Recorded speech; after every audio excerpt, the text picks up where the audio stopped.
سب سے بہترین دعا کون سی ہے؟ احادیث مبارکہ میں کئی دعائیں ہیں جنہیں بہترین قرار دیا گیا ہے۔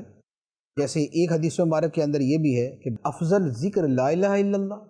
اور افضل دعا الحمدللہ۔ دوسرا اسی طرح ایک حدیث مبارک ہے،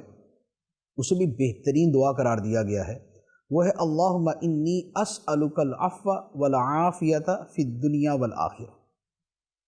کہ اللہ تعالیٰ سے عفو، معافی اور عافیت دنیا میں بھی اور آخرت میں بھی۔ یہ بھی تیسرا یہ بھی ہے کہ یہ جو دعا ہے اللہم انک عفو تحب العفو فاعف عنی، اس دعا کو بھی بہترین دعا قرار دیا گیا ہے۔ اسی طریقے سے ایک اور بڑی مشہور دعا جو دعا معصورہ ہے، ربنا آتنا فی الدنیا حسنۃ وفی الآخرۃ حسنۃ وقنا عذاب النار، یہ بھی بہترین دعاؤں میں سے ہے۔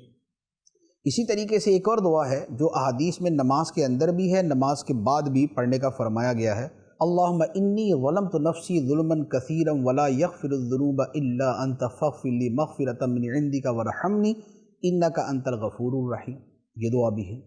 تو یوں دعائیں بہت ساری ہیں، اس کے لیے آسان طریقہ یہ ہے، اول تو آدمی وہ دعا اپنے دل سے مانگے کہ جو اس کی اپنی حاجت ہے، کہ آدمی جو حاجت والی دعا مانگتا ہے نا تو اس کو یوں سمجھ لیں کہ وہ بالکل وہ اندر سے نکلتی ہے، ٹھیک ہے، ایک بات۔ دوسری بات یہ ہے کہ دعائے معصورہ یعنی قرآن اور احادیث میں جو دعائیں مذکور ہیں یہ دعائیں سب سے بہترین ہیں اور اس کے مجموعے موجود ہیں۔ جیسے ملا علی قاری رحمۃ اللہ علیہ کی کتاب ہے الحزب الاعظم، اس میں یہ جتنی بھی قرآن و حدیث کی دعائیں ہیں یہ انہوں نے جمع کی ہیں، ساری نہیں ہیں لیکن کافی ساری تعداد ہے۔ تو وہ والی دعائیں اگر اپنے معمول میں شامل کر لے تو یوں کہہ لے کہ آپ نے افضل دعاؤں کا ایک اچھا مجموعہ، ایک اچھی کلیکشن جو ہے وہ آپ کے پاس ہے، تو پھر آپ اس کے مطابق